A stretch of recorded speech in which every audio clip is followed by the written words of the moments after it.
ask me. Ask Iliza anything. It's time to ask. Ask me all your questions. Leave them in the Instagram comment section. Leave them on your Twitter or leave them on your Facebook. We'll see them. We'll read them. Then we'll give you answers. You know it. I've got it. I've got the answer. The answer. You ask me. I'll tell you anything.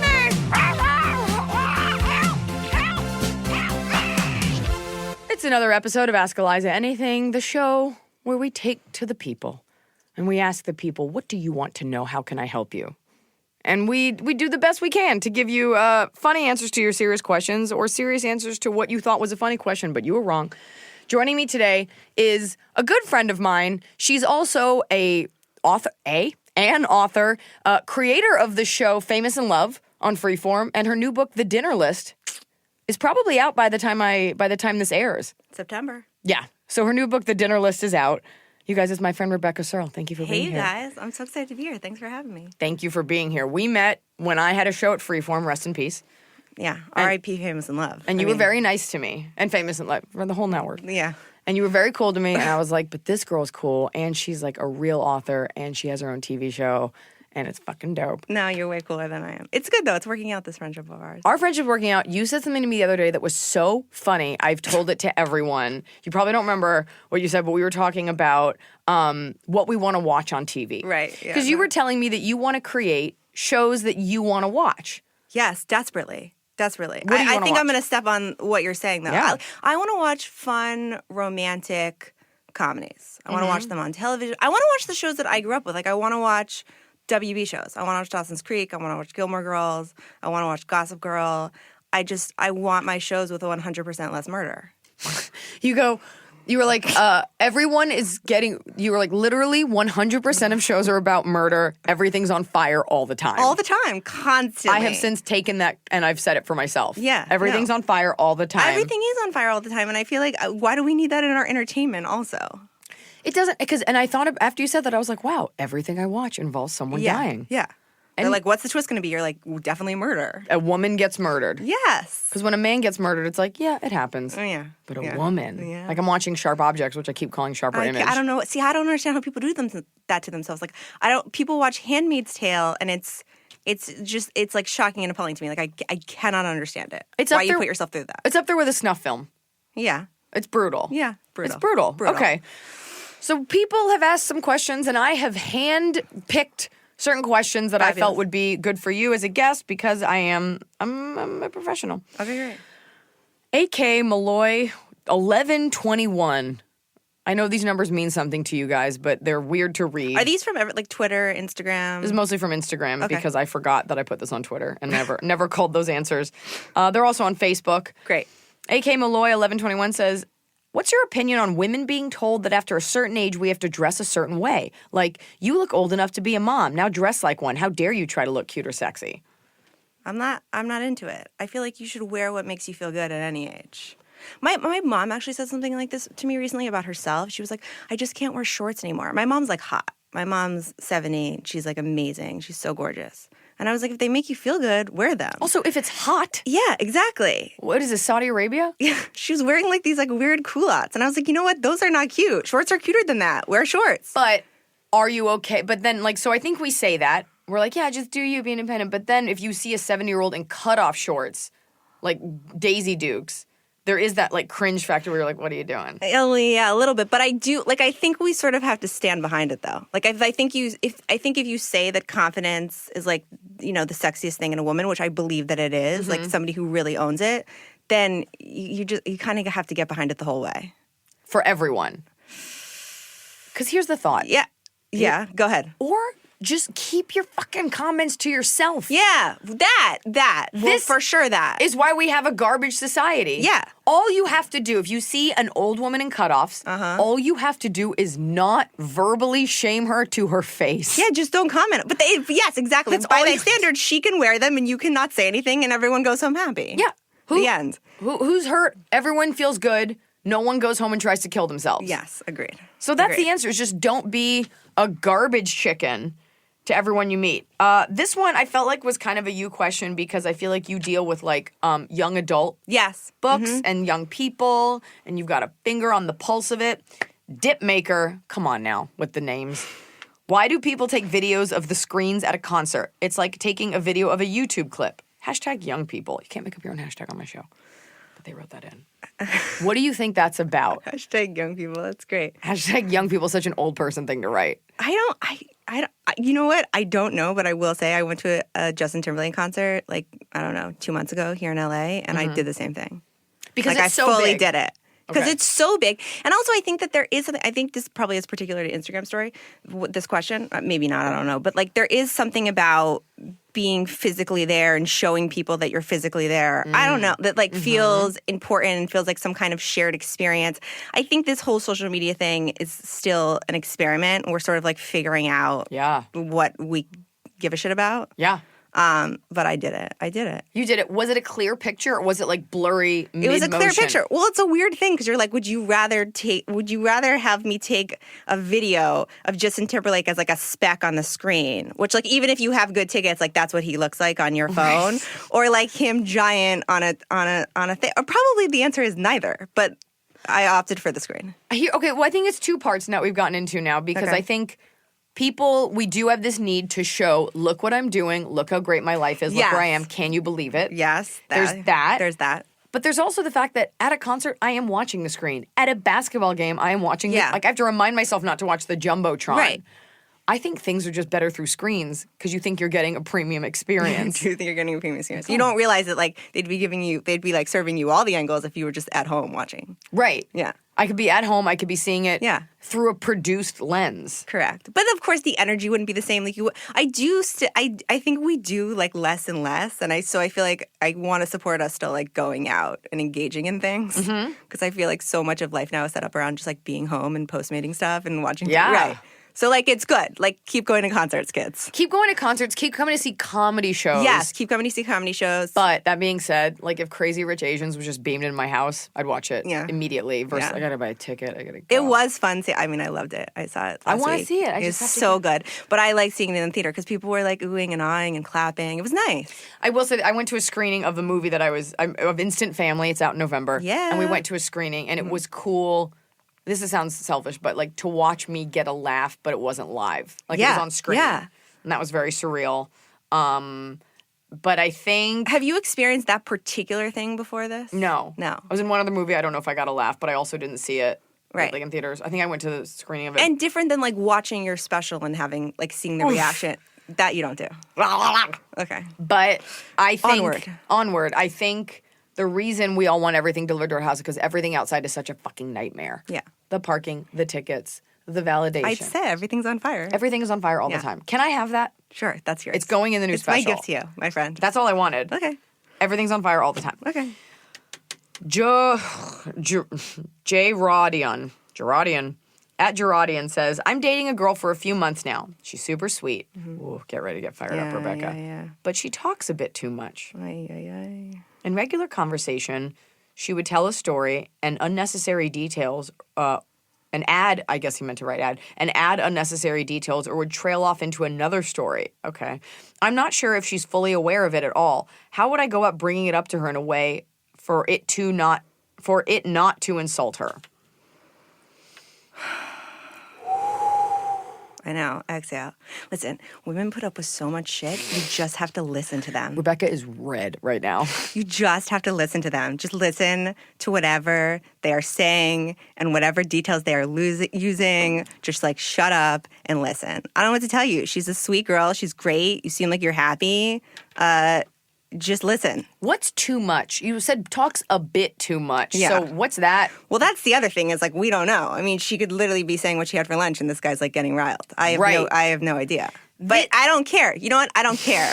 I don't care. It doesn't matter. I don't care if she's describing every single ingredient in that sandwich and every single 100 of bite that she took. You listen to that shit. Just listen. Do you want to fuck or not? Yes. Listen to that. Come on. Listen. It's tough because, one of my biggest things that I always get is like, I love that you're opinionated. And I'm like, this is a word that we use as a superlative, but honestly you never hear like a man is opinionated. No, I like, you're just a human being. I don't even actually think you're that opinionated, to be honest with you. No. You're just a woman. I just happen to say things and stick by them. Correct. Thank you. Because opinionated has the connotation of like, I don't like this, and also I don't like this. And No. and you just go on.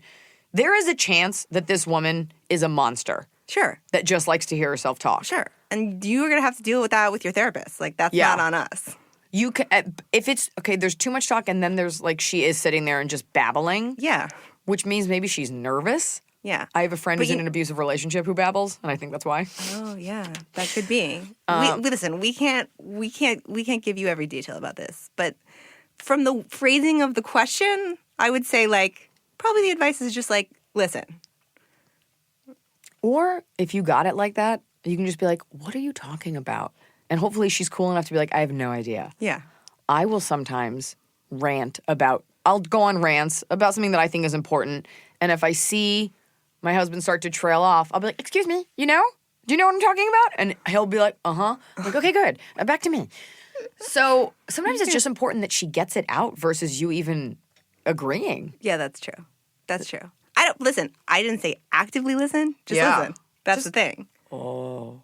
Yeah, passively listen. You could totally passively listen. Yeah. I mean, you could do whatever you want in your own brain. No one's going to know. Don't we do that most of the time anyway? I do it, I would say, 87% of my life. Yeah, man. So the answer is sack up. I'm assuming you're a man. You could be a lesbian. That's true. Yeah. I'm assuming, but I don't think a woman would write this in. No. You just got to deal with it the way you deal with your coworkers. You'd be like, totally. All we need is to know that you're alive. That's it. Yeah. Just having a pulse. Yeah. Breathing. Just grunt it.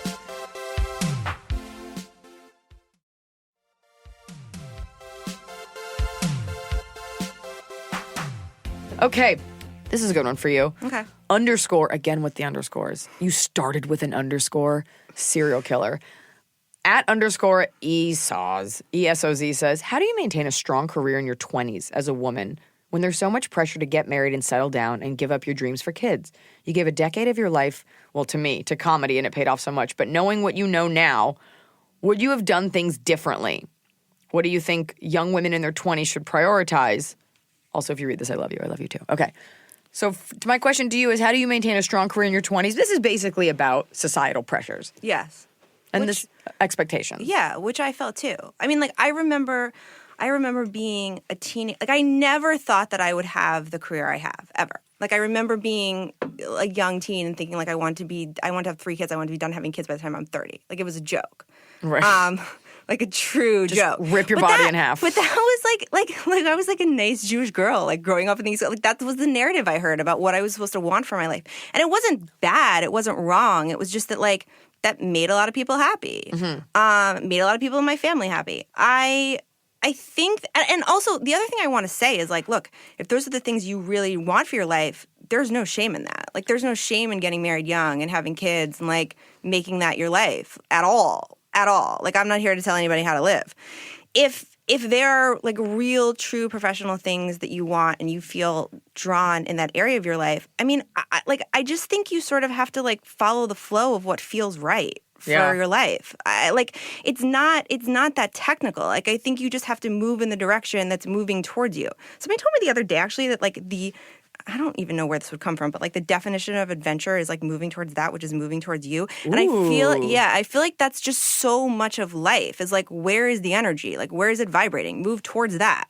Mm-hmm. If it's, and that's sort of what I've always done in my life. Like, it's what I've done in my 20s. It's what led me to this point in my life and my career. And I just think you sort of have to pay attention and see, like, what areas of your life are on fire and engage with those. Yeah, I think that also speaks to, every girl knows you meet a guy when you're not trying. Yeah. But I can tell you, I had this, like, period in my life where I, like, dated this crazy person. I was like, I don't want to date anyone. And I genuinely felt that for the first time in my life. I was like, I actually don't want to date anyone. Mm-hmm. And it was only because I leaned into that and dug into, well, what do I want to do? Do I want to take a vacation? Do I want to sit, like, what can I do to make me happy? Mm-hmm. That men all of a sudden were like, not all of a sudden, I'm not like a humpback shrew, but all of us were like, I want to date you. Yeah.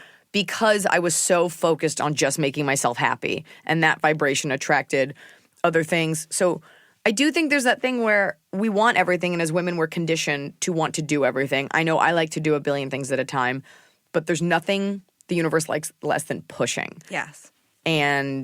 Or people. You know, if like I'm doing a project and it's like, yeah, they're just not responding, and you keep pushing that's a closed door. It might open later. It's like, we'll go to another door. So Yeah. if you are not dating anyone, like the idea of forcing it just to have a kid for the sake of doing it, Yeah, no. when you're enjoying your career so much.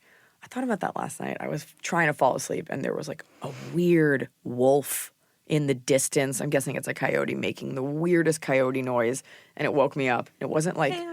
Yeah, it wasn't. What's so sad is that she wasn't awake, and so I made a noise so that she would wake up and hear it because I didn't want to be alone. No. It was like She's here right now with us, just lying on the floor. She's exhausted because she got no sleep after I woke her up. The point is, I started thinking, I was like, if I ever have kids, if I have a kid at like 37, I will be 47 when that kid is 10, and then I did the math wrong, and then I was like, I'll be 67 when they're 20. Gross. And then I realized it was 57. But I think the thing about that is that you can't, there are no guarantees in this life. Like, my parents had me relatively older. My mom was 37, my dad was 40.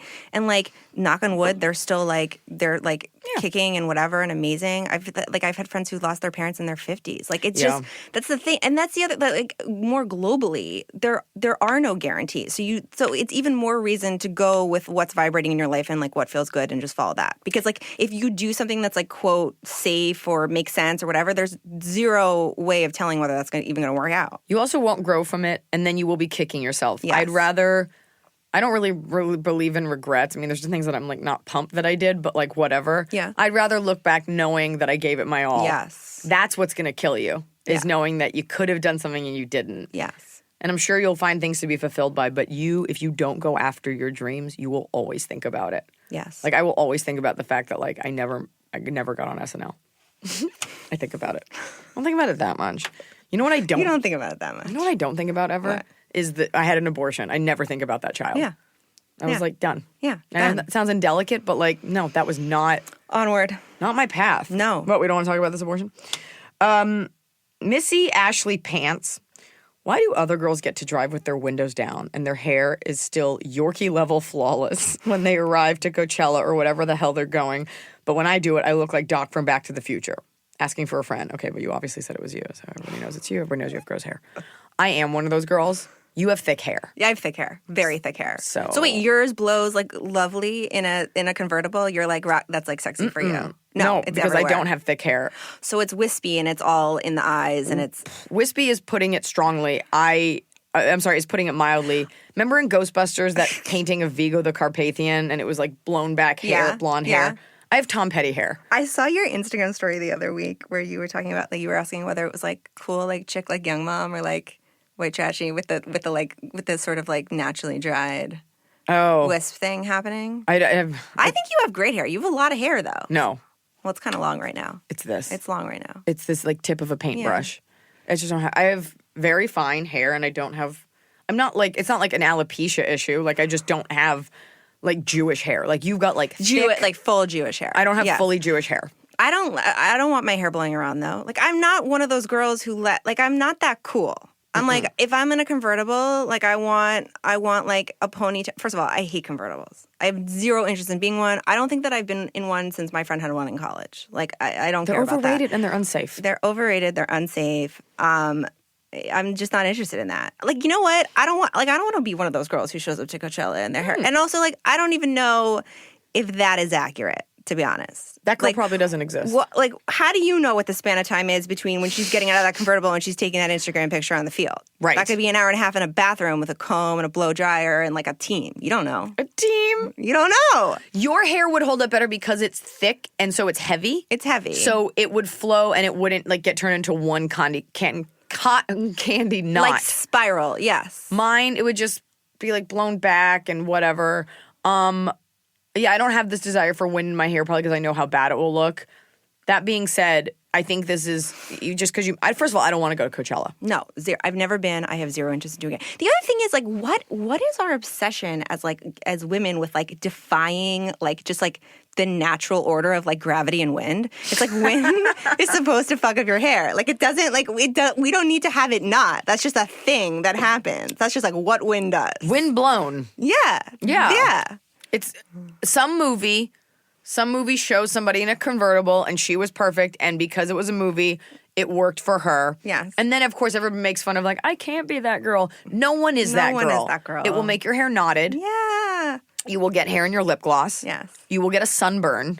Yeah, that's for sure. You will get bugs. Oh, there's a windshield, but not if you're like standing But definitely up. the sunburn thing. By the way, also everyone should just wear a sunscreen all the time. Just like isn't? PSA. You know who isn't? My sister. Because she's like Really? 21. I didn't either when I was 21. Yeah, I guess I didn't when I was that young. So listen to your elder millennials. We're telling you. Yeah, we're telling you right now, wear a sunscreen. I put it on every day. I bought like an expensive one so I could feel good about What it. was that song when we were younger that it was like, they was giving like all advice? It was like the vitamin C graduation song or whatever. And it was like, wear a sunscreen. Oh, you're right. I never listened to the talk part. Yeah, the talk part said wear sunscreen. And I'm telling you now, She was very 17 years fair skin. later, it's still true. 17 years later, Rebecca Serle actually was vitamin C. So I'm just letting you guys know. Exactly. She moved on in her career.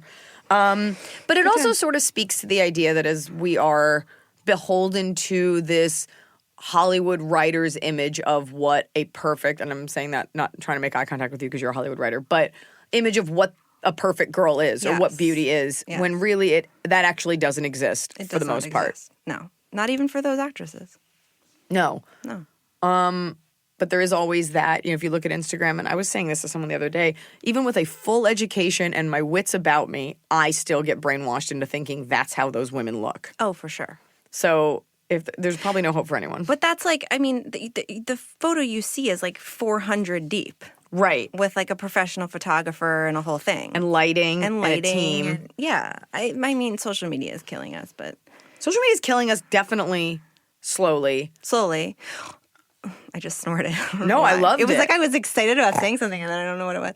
But I do, like the other side about it is that there are people who just show reality and it's a great tool for communication. And I'm like, I think we're both addicted to Insta stories. We do them constantly. We're addicted, and I've gotten like scolded by my team. They're like, if you have I call them my baby teeth, like when I have like a lot of Yeah, stories. yeah. They're like, if you have too many, people don't click through. I'm like, this is not for them. It's not for this them. is for It's for me me. I as know. a performer. I know. Somebody recently that I'm engaged with professionally said that I should be like I should be more mysterious or whatever. Like I shouldn't like reveal everything. And I'm like, I don't. It's not about the people who watch. Like I like it. I share what I want to share. It's fun for me. Yeah, why do we have to regulate Yeah. everything? No. I do agree with you that it is an experiment.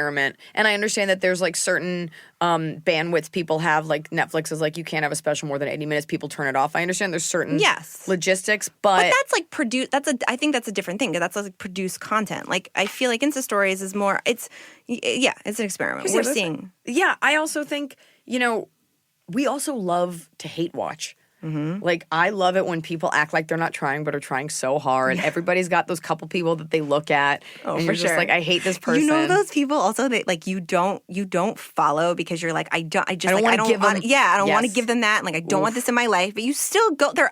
First of all, now Instagram has it so that they're in your search tab. So like if you click to search, it's like the first thing you see. Yeah, and it's in your explore button. Yeah, Like, it's in your Explore button. I clicked on a couple Cardi B videos. Like, it's all I get now. Yeah, it's just straight her up Cardi B talking about garbage.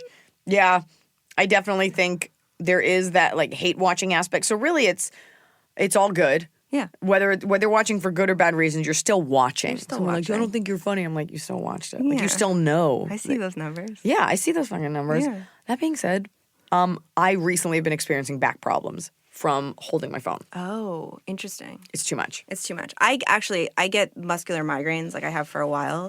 They're more like hormonal than anything What's else. a muscular migraine? It just means like it's a migraine, but it means it starts in your neck. So your neck gets like all tight. It comes from there. They're really horrible. I've been seeing this like Rolfing guy in New York who's amazing. It's Rolfing? like deep tissue. This is very sidebar, everybody. It's like very deep tissue massage, but it's like it's but interesting. he's rolling on the floor. It's extremely painful. But no, he's not. I'm like hysterically crying. But You where was are I always going with smiling this? when you talk, so I can't tell what affects you. true. You're like, I'm hysterically crying, and this is a I am horrible always thing to smiling bring when I up. talk.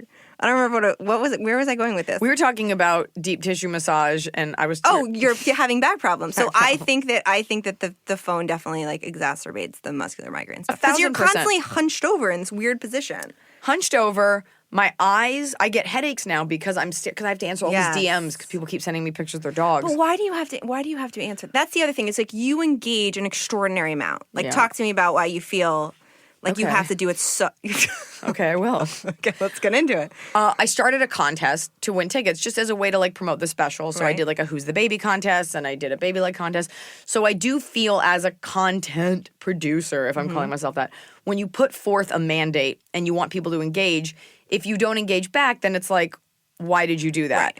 That being said, the contest is over.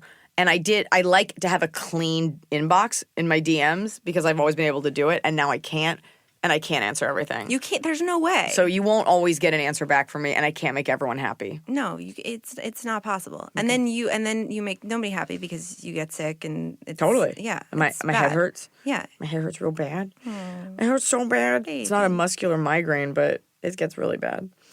Here's a question. Okay. Oh, and this actually goes to the other one. I should have attached these two. I should have done a better job as hosting. Susanne Faraday. What's your best response to stop rude people in their tracks when they ask about my reproduction plans, of which I have none? Shifting perspectives here. I do have a fur baby. Who's the baby? Okay. Yeah, Blanche. People call them fur babies. I'm not okay with the term fur baby. My friends have gotten dogs and all just they get a dog, they lose their minds. Like fully lose their minds. It's shocking. It's crazy. I lose my mind for her, but I don't say fur baby. I think I don't know. The question is, what's the best response to stop rude people in their tracks when they ask about your reproduction plans? Okay. I'm sure as a woman you get that. I know I get it. Well, yeah. I mean, I'm not married, so I think that people more ask me like when I'm settling down, when I'm getting married. It's like that seems to be the next step. So people don't ask me that as much. What do you say? Honestly, it's interesting. At first, I was irritated, and then I realized, oh no, this is just like your question about when you're getting married. It's just the natural next question to ask. Yes. Women in particular, we do ask men like, why? Do you have a girlfriend? Yeah, and why that's are you settling down? The baby thing, I began to realize it was because people want me to write jokes about it, and I've had people be like, we're excited for you to have a baby. And I don't, because people have grown up with you, and they're at that life stage now, and they want you to reflect it. They want that, but also it is creeping in. Like my mother never asked me about it before. My whole life, she was never that Jewish mother, and now she's like, maybe a baby. But as don't if you I'd think forgotten. that's gotten like exacerbated since you got married? Yes. It's so much more. Right. So I have to remember that people are asking it out of love, and it's not out of like, oh, remember taking time. But it's kind of like, I think I'm going to approach it the way I approach marriage. I'm like, I will figure it out when I do. Yes. And that is my... And you'll move towards that, which is moving towards you. It's not here yet. When it is, you'll engage with it. And that would be my answer. It's not here yet. And when it is, I will engage with it. I feel like when guys ask me, it's specifically in an interview setting, I'm like, what? So the 4 hours of comedy I created with my mind isn't enough to talk about? You have to... So do you have kids? Do you want kids? Right. I'm like, who are you? I did. I experienced that when I sold Famous in Love. Like when I sold the show, people would ask me like, "That's so great," and like, are you seeing somebody? That was a question I got a lot. Like, are you seeing? And I'm like, I just created my own television. You would never ask. I was 29 at the time. Like you would never ask a 29-year-old man who just created their first show. Yeah. Like, oh, so like, are you seeing anybody? Like, when are you thinking about doing that phase of your life? You'd be like, look at this. You should bang a bunch of chicks. Seems like you're going to be successful Or now. what's your next project? Or tell us about these characters. I think that women do a big part of our focus is relationships. We are the relationship-oriented sex. Like, I totally get it. I'm not going to pretend it's not that. But it is, if you're a journalist listening or anything like that, you don't get creative points for asking me a rote question about my reproductive reproductive plans and relationships. I was like, yes, we want to talk about who we're dating, like that's fun, but also if this is a professional thing, like I never want to talk about it in a professional setting. Like I ever. don't either. Zero. I never ever want to talk about it. Maybe if like I have some kind, like we hit it off after. Yes. But I never want to talk about that in an interview. Like, Also, you never have to ask me that. What are you going to say that I don't know? I'm like, he's a chef. Oh, he's a chef. So are you eating all the time? I'm like, yes, I fucking am. And I've gone up 2 pant sizes. Next question. She's so skinny. You are. I don't even understand how that's possible. I'm not even going to do the girl thing where I talk about how gross I feel because I get that in relation to some people I am thinner, but I don't even wear my jeans. I'm wearing sweatpants now because I'm like, it's just fun. They look cute though. They have to. Okay. Because I'm not putting them too hot to wear some jeans. It is hot here. It's hot We're here. It's in hot Los Angeles. outside. It's been hot. Why? Because everything's On Fire.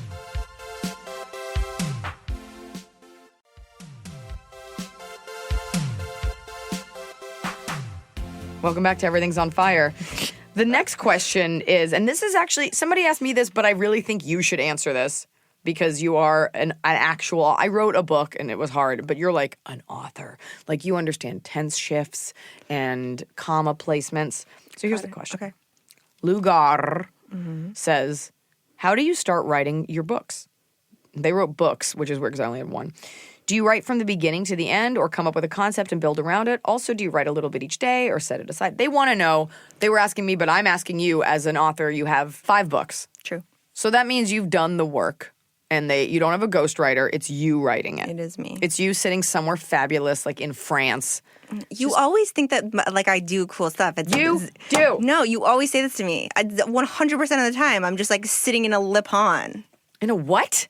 Lipan quotidien. See, I'm going to butcher Oh, that. Lipan. Okay. Yeah, that's like all I do. I thought you meant like Lupin and it was like a Hawaiian, like a lanai, but different. See, that's exactly. You make everything I say fancy. It's not. Rebecca _ which bothers me, Serle, Serle. Correct. Follow her and her stories. Because she's like, maybe I'm in New York, maybe I'm in LA, I'm in this fabulous estate, I'm drinking tea. Like you are living in a Nancy Meyers movie. Oh, God. And writing at all times. It's my dream. So the question is, Okay. How do you write your books? How do I write my books? This is a great question. So I'll sort of just lay out my process.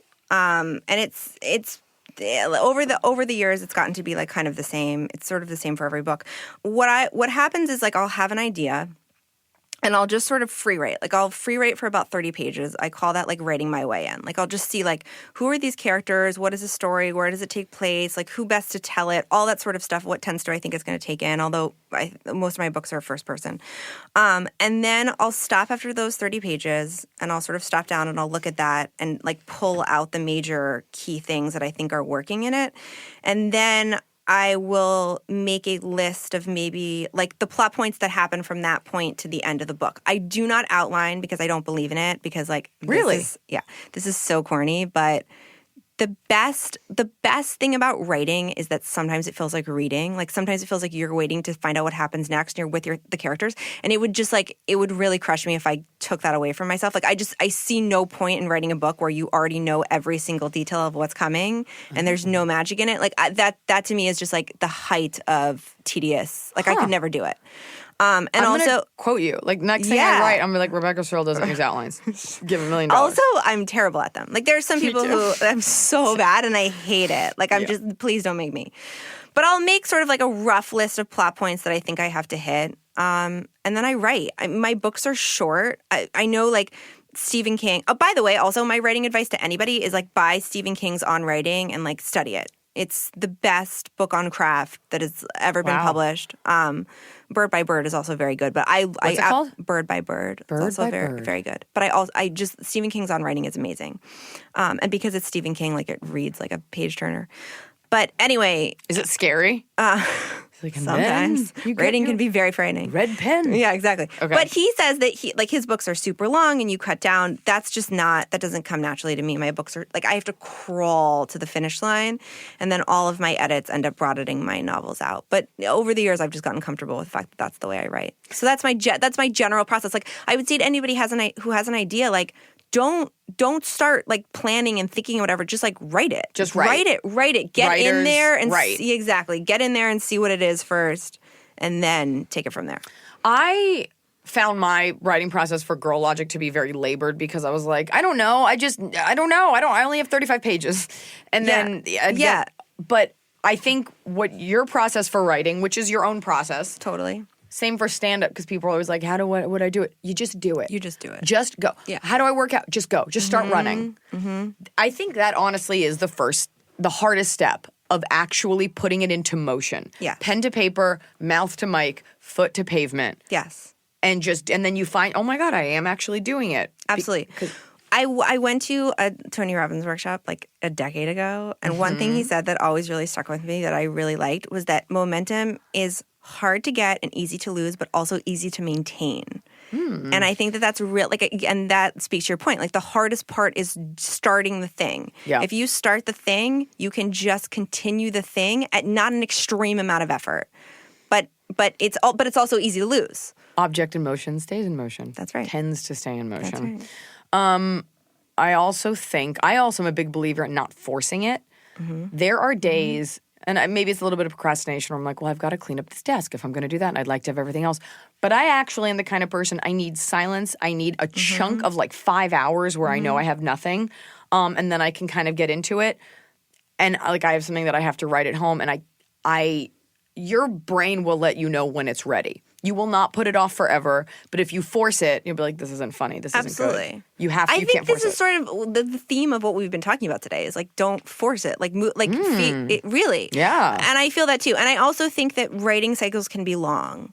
Like I was working on the show for 3.5 years, and obviously it was a lot of writing, but it was a different kind of writing, and it was a lot of production. It was a lot of things that were not just sitting down writing a novel.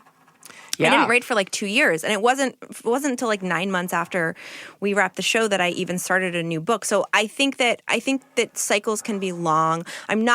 Listen, I think if you're actively working on a project, writing every day is a good idea because, like we're saying, it keeps you in that momentum. But I'm also not one of those people. Like, I agree, you can't force it. You can't force You it. can't force it. Speaking of forcing it, which reminds me of going to the bathroom, your pal Danes, good job, Iliza.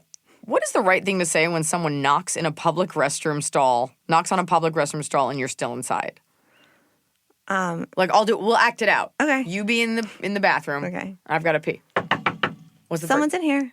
Oh, that was so pleasant. I'm a pretty pleasant person. Your voice is already kind of high pitched, like your very girly voice. Is. I've been trying to work on it. No, it's great. It went up an octave. Yes. Yeah. I mean, that's just like a reflex. It's like someone knocks your elbow and your like arm extends out. I think it's a reflexive thing as a woman to just get nicer. Yes. Sorry. I'm sorry. But I'm here. Yes. Don't say like someone's in here, I think is sufficient. Someone's in here. Someone's in here. Someone's in here. Someone's in here. Okay, you do me. Okay. Okay, wait. Okay. Okay, I'm in the bathroom. Okay. No! Okay, that's good too. That's great. The dog keeps looking up. Blanche. No, what would you I say? think that's my... She's like, I just pee wherever.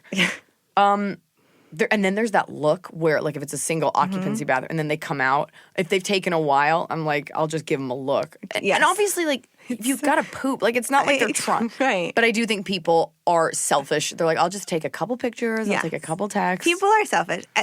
I also, like, I experienced this in elevators. Like, I will hit the door. It's like one of the sort of meanest things I do. Close it. I'll hit the door closed if I see someone approaching the elevator. I hate riding in elevators with other people. Oh. Okay. I want to be alone in an elevator. I don't know what that is, but I don't. If somebody's like approaching the doors, I'll be like, oh, close. Like there's something about the moment where somebody has to like get in and maybe like the doors are closing and then they have to extend back out and all of a sudden you're like 10 seconds deeper into this whole thing. It's a whole thing. That bugs me. Okay. So I cannot begrudge you that because I have that for other things. Yeah, that's my thing. My buddy Steve, who's a comic, Steve Simone, he's got his own podcast.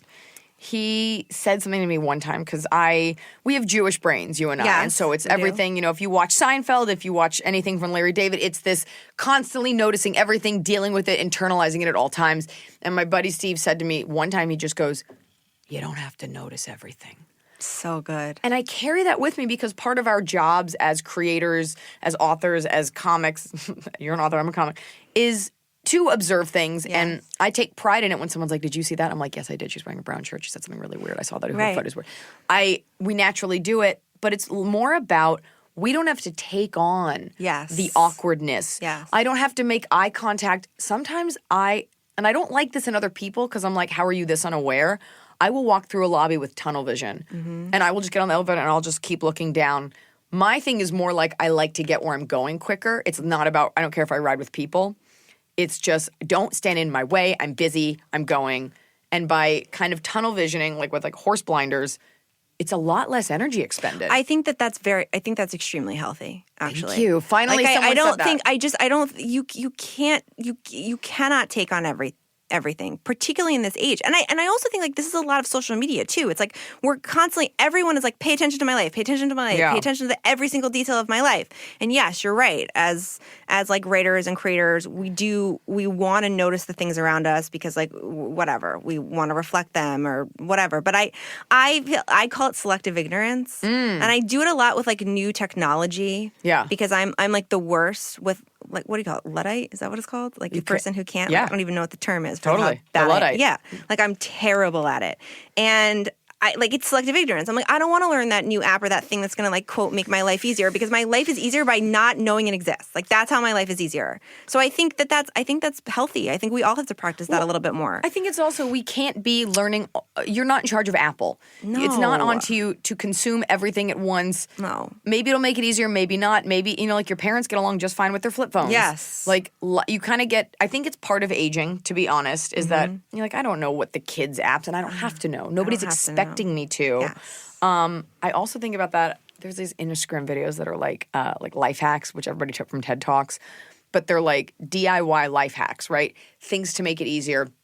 But it's always like, like a Coke bottle cap isn't a bottle cap, and they show you how you can drill a hole and stick plastic through it, and it's a bird feeder. I'm like, or you're just surrounding yourself with garbage. Garbage. It's not a hair tie, it's a chip clip. I'm like, or it's garbage. And and so you'll start to amass all this garbage with the idea of like, I'll make a craft one day, and then you're on Hoarders. So you don't have to do everything at once. You don't have to do everything at once. I do think that there is a freedom in when you see something weird happening, because I'm an empath, so I will take on the energy of something. Like if you're really upset and we're close, I will feel that and I will feel upset for you. And that's a lot. It's emotionally. Like I go to bed exhausted just from absorbing other people's emotions. And there is a freedom if like an awkward thing is happening at an airport or nearby or somebody's just turning your back and walking away, and all of a sudden that doesn't exist. Yes. This is not about not helping kids that are poor. This is not, but this is in a moment, you don't have to help everyone. Not everything's your problem. Just turning your back and then open your eyes and realize I'm not facing them. It's not there. And you can't. I think this is a thing that's happening a lot. I think with technology, we see everything that happens in the whole world, right? Like somebody dies across the country. We see everything. Yeah. And part of that is really good because we have awareness of what's going on, and that's important. But I also think that we are losing a little bit of tending our corners, which I think is important. Like tend your corner. Check in with the people that are physically actually in your life. Like your friends, make sure they're okay. I think we are so concerned with sort of the what do you call it? What's the opposite of the myopic? The micro. Yeah. The opposite of myopic is expansive. Exactly. Like we're so concerned about sort of the whole that I think we've lost a little bit of like community so maintenance. With the macro we've lost the micro. We've lost the micro, and I think yes, tend your corner. I think it's important. Your argument is also like, oh, there's kids starving in Africa. I'm like, there's also kids starving in Los Angeles. Yeah. So like, it'd be great to help all of it, but what will immediately? It's not even like one's better than the other, but you can probably affect the change locally. Hopefully that resonates globally, but like, fine, send $10. Hopefully 50 cents of that gets to those kids, or you can volunteer Thanksgiving down at a mission here and watch it make a change. Yes. I think we all want to help so much, but it's like, what are you actually doing? Yeah. Like, what's actually going to come from that? And also, like, if letting all of this into your life, if what it's doing is just making you terrified and angry and whatever, you're actually doing a disservice to the people who are really in your life. Yeah, because you're miserable. Yeah, because you're miserable. Okay.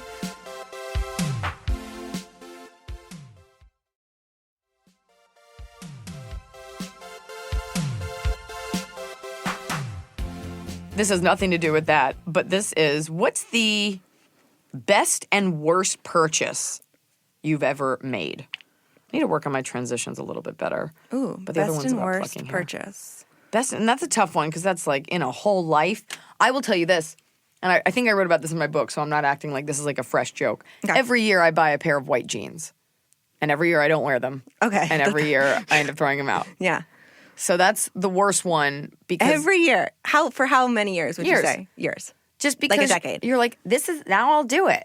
Right. And we're This'll probably be the year. at the height of body acceptance and bigger thighs being okay and being like, your thighs aren't big. White jeans seldom look great. They're always dirty, but I buy them thinking I can become the girl in the convertible at Coachella. Yes. The narrative around white jeans is very strong. Absolutely. It is. The mythology around white mythology jeans. around white jeans is very strong. You don't get that kind of lifestyle with blue jeans. White jeans, it's a whole thing. You don't get that kind of style with blue jeans, but there is a distinct difference in the different types of blue jeans. Like dark denim, who are you? What office do you work in? What year is it? Yeah. Too light, and it's like, oh, do you not know that those are like Bugle Boy jeans? It's a whole thing. There's a certain washes are not okay, but white jeans, you got to be perfect or unaware of how bad you look in them. Yeah. Or just be Latin, because I feel like they can all pull them off, because tan skin against white jeans looks great. White skin against white jeans just looks... It's a different thing. It's a different thing. It's not great. It's not great. That would be not my worst ever, but it's up there. Yeah. So I have this thing when I sell a project, like a book, show, whatever, that I buy myself something that I really like because I like looking at that stuff. Like I like remembering it. So when I sold my first book, a book called When You Were Mine, I took a trip to New Orleans with two of my friends, and I got these, like, it was like the first like piece of art that I bought. There are these three sculptures. You know those three monkeys, like see no evil, hear no evil? And they sit on my bookcase. They're bronze, and I love them.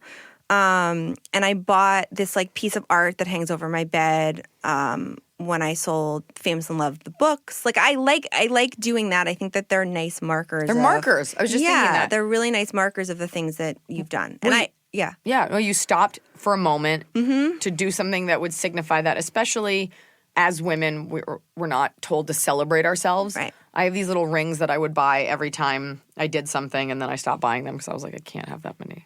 that many rings. No, they're from forever ago. Also, like, you don't want a bunch of rings on one hand. And I think even if you don't have the money to buy something, but like you get something at work or something good, you know, even if it's you buy Ronda Rousey had a post the other day, and it's her in 3 different pictures holding 3 different types of awards or belts. And she was like, I looked at these pictures and I've decided I'm entitled to all the ice cream I want this week. I love that. And it's like, yeah, you'll probably be unhappy about that and like after a couple of bites, but giving yourself a break. Giving yourself a break. I did it. You know this because we've talked about it a lot. But I went on like a 2-week book tour earlier in the summer, and I did like 12 cities in 14 days, and it was challenging for me, you know. But it looked so nice. But I told myself, I was like, you're allowed to have M&Ms on any flight you want, like any flight you want. And you know what? It was a nice thing. It was a nice addition to what was a challenging few weeks for me because I don't like flying every day. Well, what's interesting about that, just a sidebar, in-flight rules are different than on-the-ground rules in terms of what... Like, I don't normally drink wine. No. I mean, airports are like, it is a whole... It's just dads on business trips like, it's Margarita Monday. Yeah, you're like, all right. It's like when people go to a lake. They're like, it's lake rules. Lake life. Yeah, I'm a Jew, so we don't really do, like, the lake. No. But it's different. I see that on Instagram a lot. # lake life. It's lake girl. We're at the lake. Leave your problems. We're at the lake. I think I've been to a lake like twice my whole life. I'm not getting in a lake. No. Okay.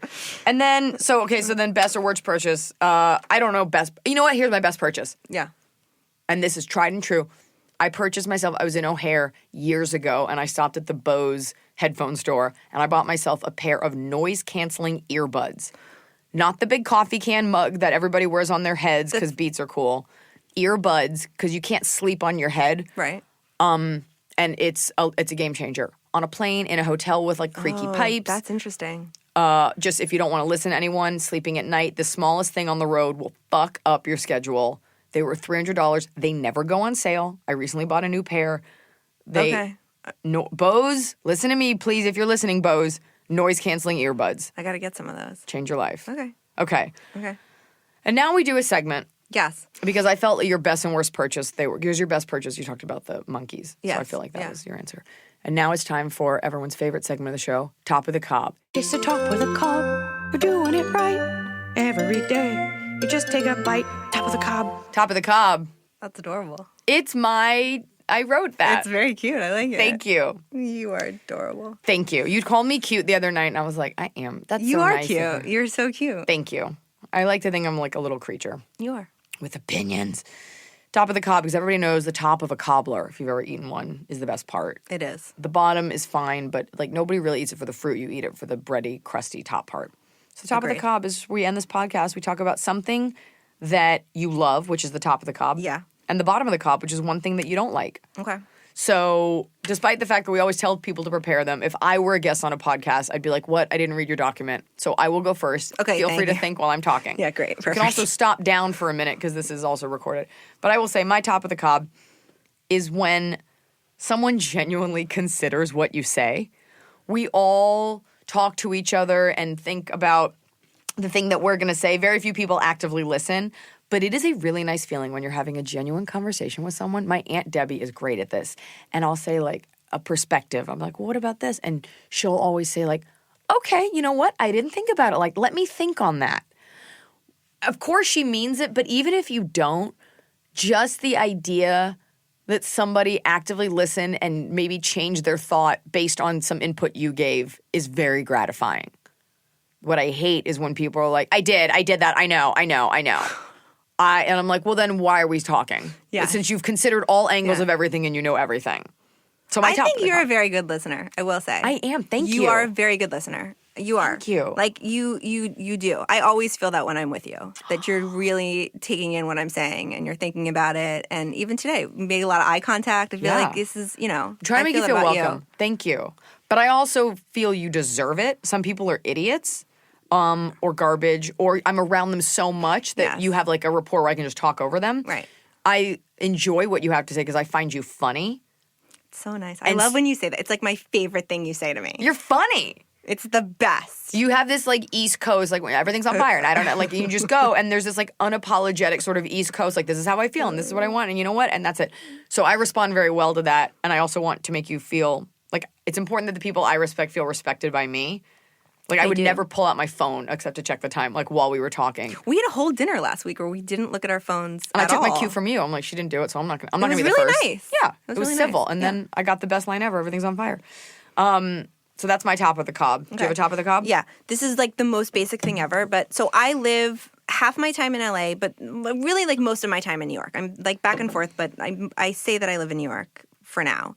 And people are constantly telling you like, oh my God, but the weather in LA, but the weather, right? I've been here now for 5 weeks this trip. Like I came at the end of July. And the weather's really great, you guys. Here's the thing. Like it is spectacular. Every single day has been banner. And I was just driving here this morning and I was like, this is delightful. Mm-hmm. So like the weather in Los Angeles. I mean, it turns out like it's true. It's just true. And it affects your mood. It affects your mood. It's like it's joyful. It's blue sky. It like gets cool at night, so you can like wear a wrap if that's what you're into. You want to wear a wrap so bad. You love a wrap. I do love. You a love wrap. a demure look. I love a demure look. This is why I have to keep living in New York, because here like I end up wearing just like I'm dressed today, like jean shorts and a t-shirt, because like that's just like you look like an asshole if you wear anything else here. True. But like in New York, I can like do an outfit. I think it's more respected in New York. Yes. Like I saw a woman, I was at a bar with my mom. She came in head to toe fur. And it was like, she's fabulous. Yes. Here it'd be like, what are you fucking wearing? What? Yeah, it's a whole thing. So I think the weather, I think also I have to leave LA to appreciate how the like lack of struggle weather-wise. Yes. Like we don't have to shovel our walkways. No. Like it's fine. You can throw something on and go. Yes. Right. And then you go to Santa Monica, you're like, ooh, a little chilly. Yeah. My bottom of the cob, and this is sacrilegious for a white woman to admit this, or for a woman to admit it, I don't like wine tasting. I call bullshit. Interesting. And I think, again, this might have to do with being from Los Angeles, because we're kind of spoiled with that, and just being from California. I don't love wine. A good bottle of wine, fine, I'll drink it, but I don't like contributing to the archetype of like the 35-year-old white wine drinker, rosé all day. It's like, I'm not a huge wine drinker. Wine tasting, you cannot differentiate the different varietals after like glass 3. No. So it's just you schlepping around vineyard to vineyard. Oh, I'm trying olive oil. Oh, and all the things that go with it. The whole Californian, like this is Dia de los Santos Ranch, and it is 800 years old. And try out. I don't want it. The whole thing is rote at this point, and I don't love wine that much. I went recently on a bachelorette party to Napa, and I had my bachelorette party in wine country. Anyway, go ahead. We had wine tastings all day long, and our first one was like at 10:45, and they just sit down like 7 glasses, and it's like 7 glasses of red wine. I was like, this isn't fun. This is torture. Yeah, and you have to listen to them. Yeah. Like, this is a Grenache. Who decided this was a fun? It's 7 different glasses of red wine. It's not even 11. Here's who it is. It's middle-aged couples who love to swing. I was on a flight to San Francisco last week, and it was like a jet suite thing. So it was like, like a chartered thing. Everybody there was in white jeans, and they were like middle-aged couples, and they were like horny and like ready to go. Like, we're going wine tasting. We're going to swap partners. There's a bon vivance, I guess, if I can say it, to wine and that Falstaff mentality. But my mouth gets raw, and you start to get a headache, and I'm not buying it. My bachelorette party was, they got me a beautiful house like in Solvang, and then we went wine tasting. I don't know who told them I wanted to do that. I didn't. I brought my own thing of vodka, and I was like, I'm not drinking any of this wine. Yes. I will get the right kind of drunk privately. Right. And you feel better the next day too, because you were doing when you keto. Yeah, exactly. When it was your bachelorette. Was I? I think so. I think you're right. Yeah. Yeah. Yeah. So, but you feel better with vodka too. You for just sure. do. Yeah. Sugar. Eat less sugar, everybody. Eat less sugar. Your life expectancy Yeah. will go up. So that's my bottom of the cob. Mine is, I think, also food related. I was thinking about this last night. I have like a few friends who are like really big food bloggers on Instagram, and like no knock, like I think it's amazing and gorgeous, but it bothers me because I should not do this, but I look at my phone before I go to sleep at night. Like it's like my dead zone time where I'm like scrolling through Instagram or whatever. I know this whole thing has been social media heavy, forgive us. But food, like I'll look at food pictures on Instagram, and like all of a sudden I'm like grabbing a bag of popcorn or something from my kitchen. Yeah. It's like 11:30. Like I'm not actually hungry. It's just that the pictures look really good and convince me that like maybe I am, and it triggers some kind of like thing in your brain where you're like what do you call those? Salivating? Salivating glands or whatever they're called. I don't know what the terminology is. And it's annoying. It's annoying. Like I think I snack more when I'm on Instagram. Interesting. There's also, it's like TV. Like you're kind of just zoned out. Yeah, but it's really looking at the photos of the food. Like it's the photos of the food. Then let me show you something. Okay. We're going to go because you've got to get at 12:14 and I don't want to keep you. But I will say this. Okay. Have you heard of mukbang? No. Mukbang is a specifically Korean thing. It is people who live alone. This has nothing to do with the fact that you live alone. This is more the food. Yeah. They put on these noises of other people eating, specifically mass quantities of food, so they don't feel alone while they're eating. That was me snorting in surprise. This upsets people. I happen to love the way it sounds, but I also love how much You're it upsets one of those people who likes to watch the people eating on the shows on the YouTube. I'm not that. I just said the YouTube. That's so embarrassing. Mom, I know. I'm not that, and I'm not ASMR, but you might like this. This is somebody eating a fried corn dog. No, I hate it. Turn it off. Okay. It's horrible. See, it makes me so hungry. Really? So hungry. No, it's just the photos. Okay. Okay. You will. Let me give you some therapy. Okay. Look at me in the eye. You will never eat anything in your home that's as good as what you're looking at. So why bother? It's so accurate. So accurate. That's your bottom of the cob. Yeah, that is. Is other people's food. Your book, The Dinner List, is out. Yes. It's so great. It's a delicious, whimsical, fun, like a breakfast at Tiffany's kind of feel. Thank you, my You love. know? And I think because, like you said, everything's on fire and everything's about murder, this is fun. This is like cuddle up with a book and just like enjoy the world of something decadent and lovely. And you can read The Dinner List. You can also watch, I don't know if you care anymore, Famous in Love. Sure. On Freeform, the episodes are available. And do you have like RebeccaSerle.com? Yeah, there's RebeccaSerle.com. But I'm mostly on Instagram. Go on Instagram, Rebecca_Serle. This is all on the info that we're going to post for this. She's got other books, and The Dinner List is available on Amazon, obviously. Everywhere books are sold. Self-published. You can get it in her garage. Buy local, guys. Buy local, guys. Every books are sold. And thank you for being on Ask Thank Iliza you. I Anything. love you. This is fun.